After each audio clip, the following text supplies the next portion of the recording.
आजमगढ़ में शिक्षा का भरोसेमंद नाम BK college of education, Chupkuni Koilsa Azamgarh और मां सिंगारी स्मारक महिला पीजी कॉलेज, फरौली कोइलसा आजमगढ़, मां सिंगारी बालिका इंटर कॉलेज और मां Singari Devi college of pharmacy. हमारे यहाँ BA, BSc, BCom, MA, MSc, D pharma और बीटीसी जैसे कोर्स उपलब्ध हैं। बीके कॉलेज ऑफ एजुकेशन में सभी छात्र छात्राओं के लिए निःशुल्क प्रवेश की सुविधा उपलब्ध है। तो देर किस बात की, स्क्रीन पर दिख रहे नंबरों पर संपर्क करें और संवारें अपना भविष्य।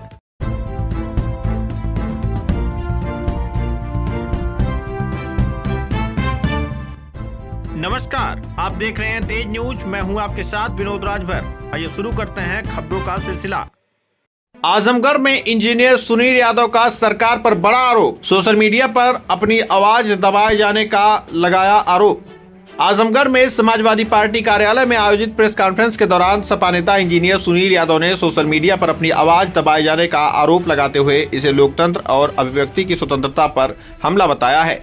उन्होंने कहा कि हाल ही में उनका सोशल मीडिया पेज बिना किसी स्पष्ट कारण और बिना सुनवाई के सस्पेंड कर दिया गया और फिर 24 घंटे के भीतर डीएक्टिवेट भी कर दिया गया। सुनील यादव के मुताबिक पिछले एक साल में उनके पेज से तकरीबन 1 लाख से अधिक लोग जुड़ चुके थे, जहां वे लगातार राजनीतिक और सामाजिक मुद्दों पर अपनी बात रख रहे हैं।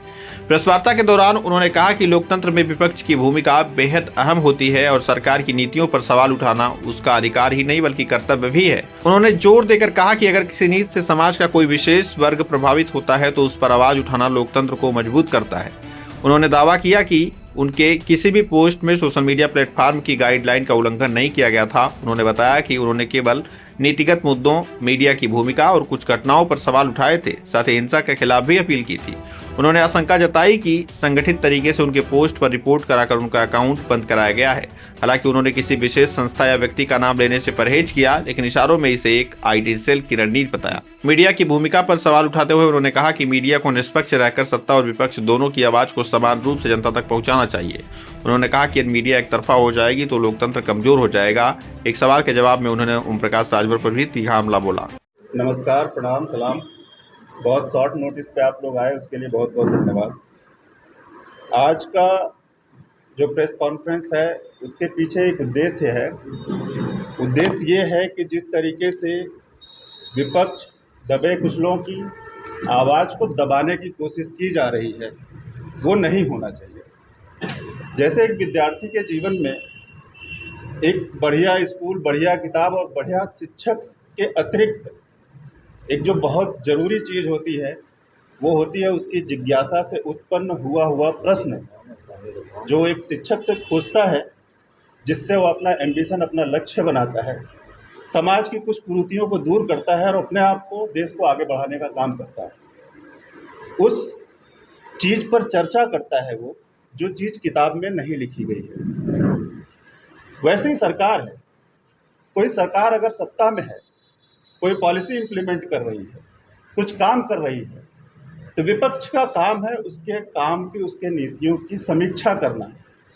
अगर उसमें कुछ गलत हुआ है, उसकी वजह से अगर कोई ऐसा वर्ग जो वंचित रह जाता है, उसके खिलाफ आवाज़ उठाना। इससे देश का फ़ायदा होता है। अगर किसी नीति में, सरकार की किसी भी नीति में अगर कुछ भी कमी है तो उससे देश का नुकसान होता है। इसी के लिए लोकतंत्र को जिंदा रखा जाता है, इसी के लिए विपक्ष का जिंदा रहना बहुत ज़रूरी है। पिछले कुछ समय से मैंने अपने सोशल मीडिया को एक्टिव किया हुआ था और उस सोशल मीडिया में लगभग फेसबुक पेज पे मेरे लगभग 1,07,000 फॉलोअर हो गए थे पिछले 1 सालों में। ये गेन करना, फॉलोअर का नंबर बताना मेरी कोई मंशा नहीं है। इस पर मैंने कुछ पोस्ट किया पिछले कुछ समय में और उसकी वजह से मेरा फेसबुक पेज सस्पेंड कर दिया गया। उस पर मैंने अपना रिव्यू फाइल किया। रिव्यू फाइल करने के बाद अगले दिन उसको डीएक्टिवेट भी कर दिया जाता है। मैं 1 बाय 1 आपके सामने वो सारे पोस्ट को जिक्र करता हूं जो मैंने पोस्ट किया था पिछले कुछ दिनों में। ये वो, मैं आपको कॉपी भी दे दूंगा, सॉफ्ट कॉपी दे दूंगा। ये वो नोटिफिकेशन है जिसमें मुझे मिला था कि आपका फेसबुक पेज सस्पेंड कर दिया जाता है। इसके 24 घंटे बाद बिना किसी सुनवाई के मेरा फेसबुक पेज डीएक्टिवेट भी कर दिया जाता है अगले ही दिन। क्यों हुआ होगा ये मैं आपके ऊपर और आपके व्यूअर्स के ऊपर, जनता के ऊपर छोड़ता हूँ। इस पे कंटेंट क्या लिखा था मैं आपको वन बाय वन पढ़ के बताता हूँ। BBC न्यूज़ हिंदी का एक आर्टिकल निकला था। इस्लामाबाद में अमेरिका और ईरान के बीच चल रही वार्ता का दूसरा दौर शुरू हुआ है। ये BBC न्यूज़ हिंदी का है। मैं फिर से पढ़ता हूँ। इस्लामाबाद में अमेरिका और ईरान के बीच चल रही वार्ता का दूसरा दौर शुरू हुआ है। वार्ता के इस चरण में दोनों पक्षों द्वारा प्रस्तुत मांगों की तकनीकी पहलुओं पर जांच की जाएगी। मैंने इसका स्क्रीनशॉट लिया और अपने फेसबुक पे पोस्ट किया। पोस्ट में मैंने क्या लिखा है, लेकिन युद्ध रुकवाने का ठेका तो विश्व शीर्ष जुमलाधिपति झांसाराम के पास था। 56 इंच का सीना भी जुमला निकला। दरअसल चौथी पास अनपढ़ राजा का सीना मात्र 4 इंच का है और जिगरा चवन्नी जितना, एकदम मुर्गी जैसा। इसमें मैंने किसका नाम लिया है? कोई अपने ऊपर ले ले तो उससे समझदार कोई नहीं है भैया। यानी आपका सीना सच में 4 इंच का ही था। श्री योगी आदित्यनाथ जी का एक पोस्ट जिसमें उन्होंने स्पीच देते हुए लिखा था, माफिया मिट्टी में मिल चुके हैं, फिर भी कोई माफिया बनने का प्रयास करेगा तो मिट्टी में मिलने की तैयारी भी कर ले। इस पर मैंने रिप्लाई करते हुए उनको कमेंट में लिखा था कि सिर्फ माफियाओं को नहीं, कुंभ में लापता लोगों को और कोडिंग सिर्फ में मारे गए बेगुनाहों और मासूमों को भी मिट्टी में मिलाने का काम आप ही की व्यवस्था में हुआ है। आंखों के सामने से धुआं हट जाए तो एक नज़र बुंदेलखंड से सोनभद्र तक चल रहे खनन माफियाओं पे भी डाल दीजिए। मिट्टी हमारी, धुआं आपकी, सरकार आपकी और तो और माफिया भी आपके। इसमें क्या गलत लिखा है मैंने?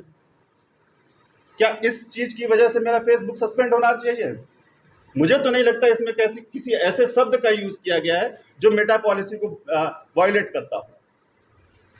तीसरा पोस्ट, जब हमारे यहाँ, आपको अभी याद होगा कि लेबर यूनियन ने स्ट्राइक कर दिया था कुछ दिनों पहले, उस समय मैंने न्यूज़ की ही कुछ स्क्रीनशॉट लेके पोस्ट किया था जिसमें कर्मचारी भाई आगजनी कर रहे थे, तोड़फोड़ कर रहे थे। मैंने लिखा, कर्मचारी भाइयों से अनुरोध है कि तोड़फोड़ या उग्र काम ना करें, संवैधानिक तरीका अपनाएं। आगजनी, चक्का जाम और तोड़फोड़ से सरकार का नहीं, देश का नुकसान होता है। नुकसान वैसे भी योगी मोदी साहब की नीतियों ने बहुत कर रखा है और जनता काफ़ी झेल रही है और भी झेलेगी। आपकी लड़ाई हक की है, इसे हिंसा में बदलकर सत्ता को बच निकलने का मौका मत दीजिए। संविधान का रास्ता अपनाइए ताकि सवाल भी खड़े हों और जवाब भी मिले। मुझे नहीं लगता इस पोस्ट में भी कोई आपत्ति होनी चाहिए किसी को भी। उसके बाद मैंने देखा कि मीडिया के लोग, उनको कौन सी मीडिया कहते हैं ये आप लोग ज़्यादा बेहतर समझते होंगे, उसमें उन्होंने चलाया कि नोएडा हिंसा में पाकिस्तान कनेक्शन।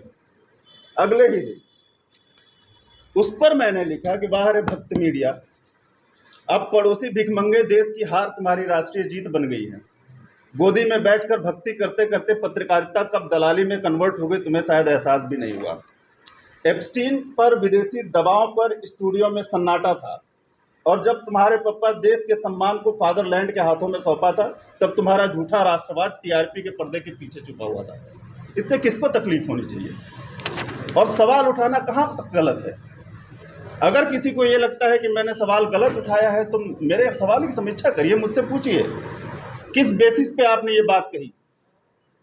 सवाल को, आपके सवालों को दबाना, आप जो आवाज़ उठा रहे हो उस आवाज़ को दबाना, ये लोकतंत्र नहीं है। आज हमारी आवाज़ दबाई जा रही है, कल आपकी भी आवाज़ दबाई जाएगी। और मीडिया का काम ये नहीं है कि देश में कुछ भी हो उसमें पाकिस्तान का कनेक्शन जोड़ दो। अरे वो भिखारी देश भीख मांग रहा है और आपकी पॉलिसीज के चक्कर में, आपकी नीतियों के चक्कर में आज वो विश्व शांति का राजदूत बना हुआ है। भारत हमारा इतना गया गुजरा था और सवाल उठाने की इजाज़त नहीं देंगे, ऐसा मैं होने नहीं दूंगा। मैंने नया फेसबुक पेज बना लिया और एक ही वीडियो डाला और जनता इस तरीके से खोज रही कि उस वीडियो पे लगभग 8 लाख व्यूज़ हो गए हैं 3 दिन में। तो मेरे 1 लाख फॉलोअर्स को बंद करके आपने लोगों को जगा दिया है, अब ये 2-2.5 लाख हो जाएंगे। अब आप एक एक करके मुझसे सवाल पूछ सकते हैं और ये एक एक कॉपी मैं आप लोगों को अभी जाते समय दे दूंगा। सॉफ्ट कॉपी भी चाहिए होगी तो मिल जाए जी। ये लगातार डाले थे कैसे, मतलब जी लगातार डाला था।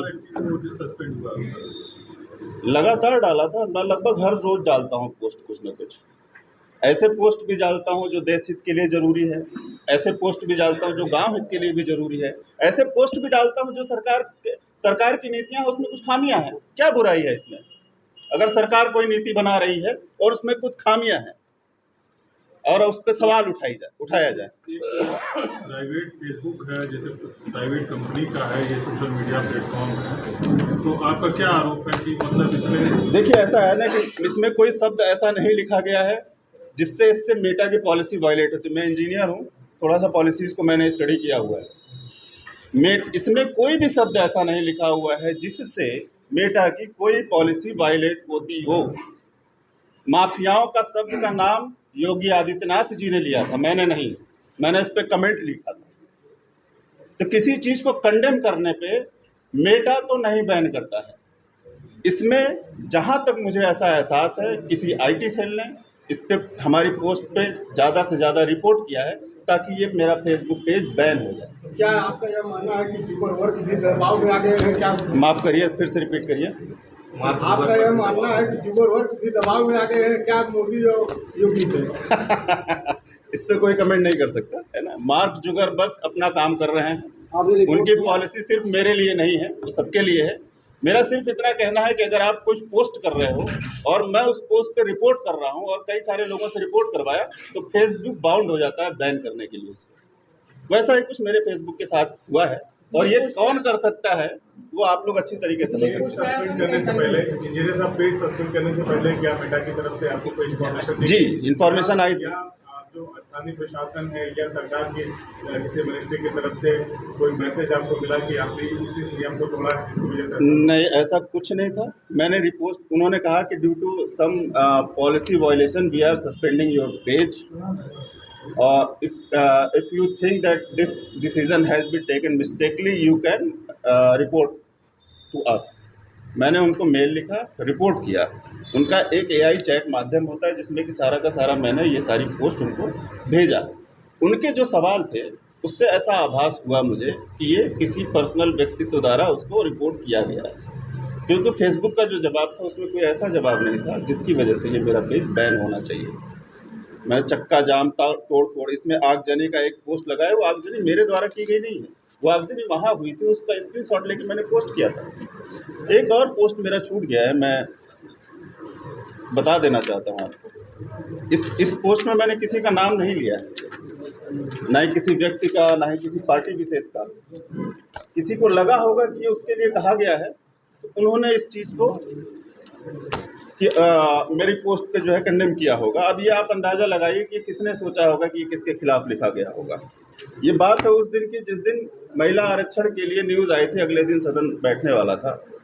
मैंने लिखा था, एप्स्टीन फाइल के नंगे नचनिया और अपनी ही अर्धांगिनी को छोड़कर भागने वाली बलात्कारी जनता पार्टी के अनपढ़ गुरु घंटाल और उनके भक्तगण आजकल महिलाओं के सम्मान की बात कर रहे हैं। वाकई ये हास्यास्पद भी है और दुर्भाग्यपूर्ण भी है। ये बलात्कारी जनता पार्टी अगर कोई अपने आप को समझ रहा है तो समझ ले। मैंने तो बलात्कारी जनता पार्टी को बोला है ये बात, एप्स्टीन के नंगे नचनियों को ये बात बोला है मैंने। अगर कोई अपने आप को एप्स्टीन का नंगा नचनिया समझ रहा है तो समझ ले, मैं लिखना बंद नहीं कर सकता। जी, अब आप चाहते हैं क्या अगला कदम क्या होगा? मैं कुछ नहीं चाहता हूँ। मैं मीडिया बंधुओं को ये कहना चाहता हूँ कि इस लोकतंत्र को बचाने की जितनी जिम्मेदारी हमारी है उतनी जिम्मेदारी आपकी भी है। आप जितने तल्लीनता से पक्ष की बातें जनता तक पहुंचाते हैं, उतनी ही तल्लीनता से विपक्ष की बातें भी पहुंचाएं। जनता को ये मौका दें, वो सोचे समझे फैसला ले, कौन मेरे लिए बेहतर है, कौन मेरे लिए बेहतर नहीं है।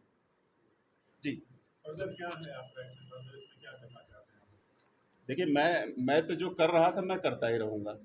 मैंने फेसबुक नया बना लिया है और भी कई सारे यूट्यूब चैनल, इंस्टाग्राम पे भी मैं एक्टिव हो जाने वाला हूँ। व्हाट्सएप चैनल भी मैंने बना लिया है। मैं लिखना बंद नहीं करूँगा। मैं देखता हूँ कहाँ कहाँ तक लोग बंद करते हैं।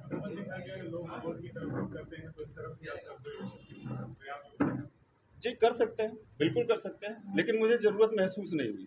मेरे 1 लाख फॉलोअर मुझे 15-20 दिन में मिल जाएंगे। तो I don't find any issue in that. अगर फिर से करते हैं ऐसी गलती तो जरूर मैं इसको कोर्ट तक लेके जाने की कोशिश करूँगा। सोशल मीडिया पर कुछ ऐसे चैनल हैं जो सत्ता सवाल करते हैं और उनका